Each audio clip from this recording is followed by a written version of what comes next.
Gude, welcome to season 2, episode 5 of me looking at flashlights. This time with a little different excursion. We are looking at my current bike light setup. Since I'm riding bikes for way too long, I started with the halogen lights, which suck the battery dry in minutes. I think you got like 20 minutes of them. Then getting the first LED, and now I finally settled on some good, or something that is satisfying to me. Something really cheap and something really expensive, but together they are great. Okay, starting with the cheap one. This is the backlight. If you look at your importer portals, you will see they come in different names. This is Wind and Moon. You saw me disassembling one of these after they didn't work up here. So I had a look in them and tried to fix them, but there's no way to fix them. I think one of the soldering parts got loose. But I looked around and I didn't find anything better, so I just ordered it again and again. Checking the dimensions, we are at 3 centimeters, 3 centimeters, obviously also 3 centimeters. So it's like almost a perfect cube. This is the Fenix BC30R, 1800 lumens. And looking at this one, we are at about 11.5 centimeters to 5 centimeters and maybe 3 centimeters. Okay, that's done. Let's check the weight. Also important for traveling by bike, I think. At 27 grams. And this one is a lot heavier. We are at 225 or 224 grams. Okay. So I told you this is charged via micro USB. And this one is charged via micro USB as well. This also has a remote control. You can plug it in here and fix it to your steering bar handle. This is a remote control I was talking about. It comes with the micro USB cable. So now it's plugged in. And when I press the buttons down here, this is like the flash. And as you see, it only allows like 20 seconds. So this is actually the highest beam. So if you have somebody coming to you, can do. The second one is just to turn it on and cycle through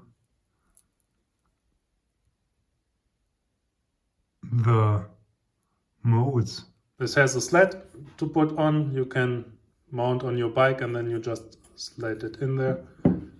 This also needs a sled, right? And I think the packaging came with 2 of them. Right, since I'm using both of them, I don't have the packaging for this anymore, but I do have it for this one. And you can see it, see, it came, this is the one I didn't use for now. You can put it on your saddle and then you just click it in there, like with every other bike light as well. It also came with a charging cable apparently. Okay, but feature-wise they are both great. So at first, if you click them, you see they have different colors. It's green, blue or red, indicating the charging state, right? Green is okay, red is you need to charge me, and obviously blue is then, that's the middle thing.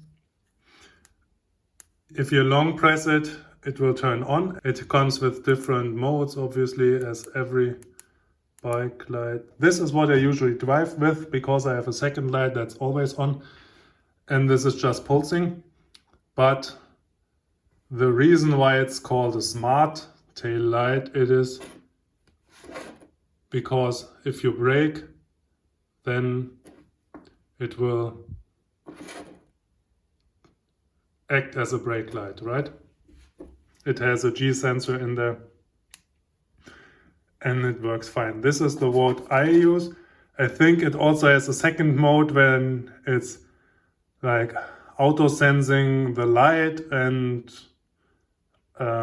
waking up and going to sleep and so on. But yeah, I didn't use this. I like to turn it on myself and to turn it off. What else do we see here? Apparently I have 200 milliamps. So I'm driving like 2 hours a week or so, and I have to charge it like every month or so. I never had problems with rain or something like this. And here are the times they claim it can last. Right. So actually I'm really happy with it. This was like 8 euros delivered. So that's nice. It was 16 euros because I bought 2 of them, but I'm really happy with these. This one isn't imported. This was like 120 euros. So a bit higher, a bit more expensive. But I think for a front light for a bicycle, it was worth every penny. You see it has a battery state indicator if you click it once. And if you activate it, we have different modes. Let's go to the lowest. It gives you the charge indication in hours and minutes. These are hours, right? I think if it's fully charged, it's more than 24 hours in this setting. And this is really impressive. And as far as I see, this is quite accurate. So if you don't play around with the light modes, I think you can get it to last all the time. That's indicated here, but I never tried. So we have the dim mode. This is good for a running light, daylight running light. So you can just have it on anytime you ride. And then where's the plus? Here's plus. Mode 1, mode 2. Now we only have 3 hours left. Now level 4, it's getting actually quite warm in my hands. And yeah, I think that's it. And then we can turn it off. This is plenty bright. I think the only reason you need to use this much light is if you're trying to mountain bike at night or something, or a road bike and you're really fast.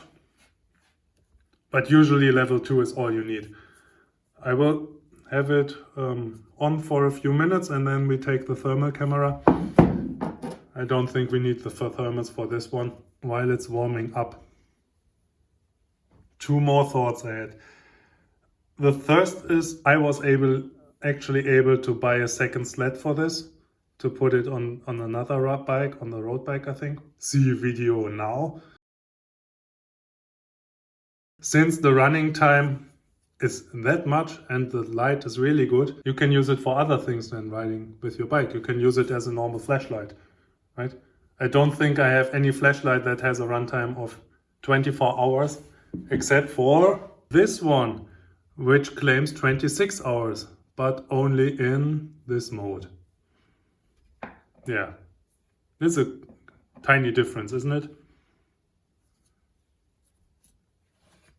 All right, we're running now over 5 minutes.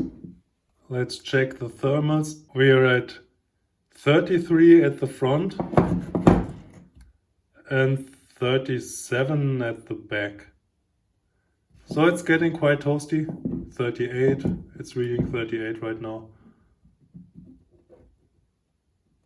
It's getting quite toasty, but still okay. And if you're riding your bike, you will have the headwind, which will cool it down as well. And doing this, we reduced the time from 19 hours to 13 hours. But still plenty of time to get you home, and we are half done. Oh, I forgot the outro. Okay, so this is basically my battery powered bike light setup for now. Finally, after decades of fiddling around with battery powered rechargeable lights using halogen or the old LEDs, I finally found a setup which I'm really happy with. First of all, it's bright. Second of all, especially with the automatic brake light, it gives you another layer of security. They both use the same infrastructure for charging, in this case micro USB. They all have multiple mounts, so I can use them on all my bikes or all my bikes that matter. And last but not least, they have plenty. Finally, they have plenty and more capacity than I could ever use in one single trip. Yeah. Especially for the headlight you are actually using to see the way in front of you. This is really great. And I'm using this for like 2 or 3 years like right now. And I'm still really happy finally. But that's my setup. Your mileage may vary. The only issue I have with both is that the batteries are fixed inside and there's no way to change them or to upgrade them, or when they get flat in like 6 or 7 years, I most probably have to buy a new one, which is okay for the cheap one, but it really hurts for the expensive one. Anyway, great likes. I love them. Hope you learned something. If you have any different setup you love, please let me know. Have a great day. Thanks a lot for watching. Bye.